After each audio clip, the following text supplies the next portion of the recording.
Now, at least 23 initiates have died in the Eastern Cape. This as the country marks initiation season. Traditional Affairs Minister Dr. Nkosazana Dlamini Zuma says she is deeply saddened by what she's called regrettable deaths. The minister has called on the custodians of initiation to work with health practitioners to implement preventative measures to avoid further casualties. Let's speak now to the Secretary General of the Congress of Traditional Leaders of South Africa, that's Zolani Mkiva. Good afternoon. Thank you very much for your time. The minister, in a statement, also using the word calamity to describe what has happened just now in the Eastern Cape. What's going wrong?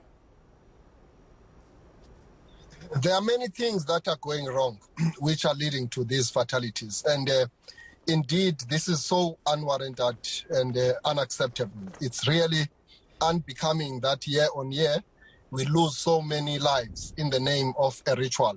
Therefore, something drastic must be done. And as Contralesa, we have been saying that there is a need for a concerted effort wherein we have to put in resources, financial resources as well as human resources, to ensure that we deploy them to deal with this specifically prior to the season commencing. We believe that you cannot do this thing in a piecemeal fashion, given all sorts of rights that are given to people to do as they wish. Because the major problem here is bogus initiation schools, people who are not authorized to conduct a traditional initiation. They really are the ones who plunge us in this crisis. And indeed, it is correct to call it calamity because it is actually genocidal that year on year children die at the hands of the so-called traditional schools. Because I'm saying they are so-called because these ones are the ones that are happening behind our backs and above our heads by bogus people who I prefer to call them as human traffickers. And that's what we need to deal with them and label them as such because that's what they are. They are killing our children. Now, we ought to join hands. Yeah, now if they are illegal, these bogus, you're calling them human traffickers who are committing the crime, what is the role of the families to ensure that there's consequences? Surely families should lay charges with the police, but I understand that police are also arresting some of these illegal initiation schools, but we don't see much consequences.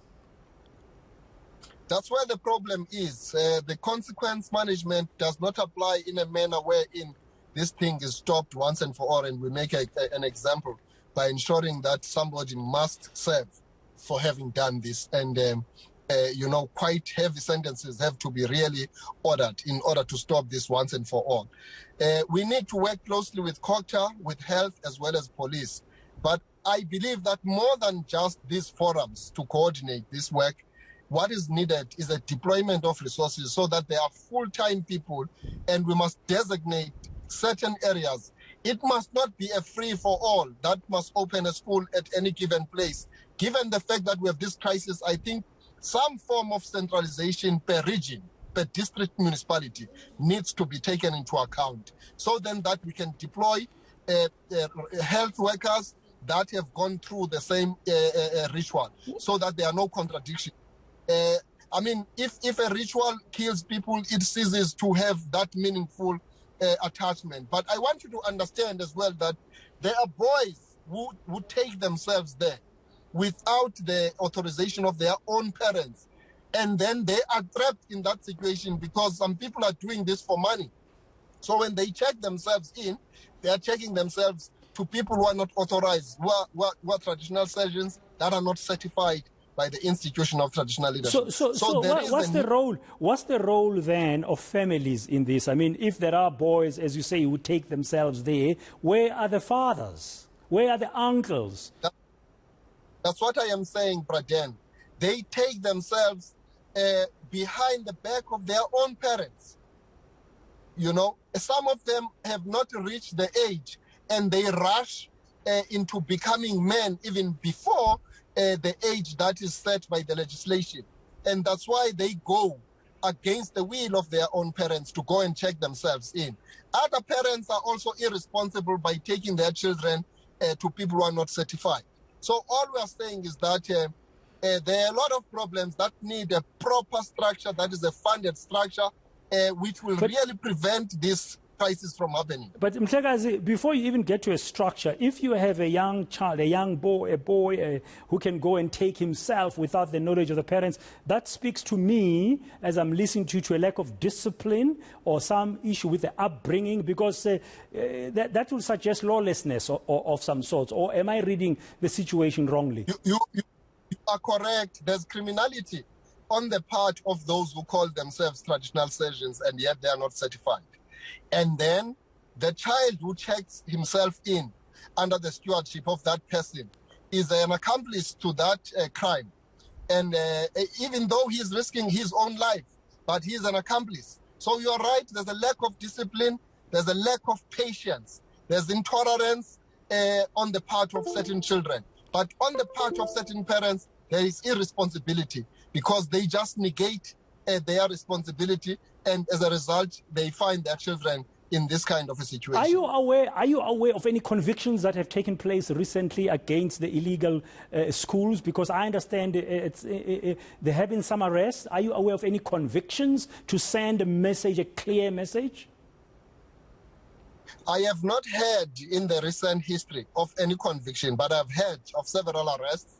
And I think that's where the problem is. We, like I said initially when we started talking, that we ought to make an example by ensuring that there must be several convictions, because there are quite a number of incidents like this, and it is now becoming a common thing that it happens every time we have an initiation season, and it's totally unacceptable. And as Contralesa, we are not only regretting this, we are actually embarrassed by this. It's embarrassing on the institution of traditional leadership. But of course, it is not us who is the causality of this. It is as a result of what I've already mentioned with bogus initiation schools, people posing themselves as traditional surgeons, all in the name of trying to make a little bit of a penny. And I think we must make a call that the government must make a possibility for children not to be expected to pay from poor families. Instead, some resources must be put across so that we have a way to manage this issue of commercializing. Okay, parallel to that, before I let you go, Mhlekazi, would you also, as Contralesa, have some kind of an awareness campaign where you empower families to be able to, one, make sure that they don't collaborate with those bogus illegal initiation schools, and two, to make sure that if it happens that such an illegal initiation school is around, they report it to the police and they take it to court, properly making charges so that there can be consequences. Would Contralesa do that as well? You are making a very good point, Ndada Dan Moyane. Actually, this is very good, because if we were to have access to airtime, both on radios from community to regional to national radio stations, as well as to national television, all the channels, whereby we communicate this thing and make that awareness campaign. And it must not just be an awareness campaign, it must be an aggressive awareness campaign, wherein we tabulate the regulations quite very clearly. Because of course you are correct that there may be people who are acting out of ignorance. And because the only time that we have to come and talk about this, it is only when we are faced with this crisis. And I think it must get to a point wherein even the head of state, prior to a season, he announces it, because traditional initiation is a national ritual. So the head of state can announce it 3 months or a month before, so that we take all necessary precautions and we work together with government to ensure that we prevent any death from happening. And it can be done, because all these deaths that are happening are only happening after the 1994 dispensation.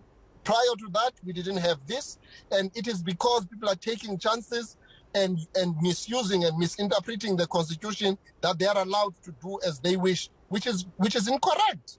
Okay, thank you very much for your time. Nkosazana Zolani Mkiva there, the Secretary General of Congress of Traditional Leaders of South Africa.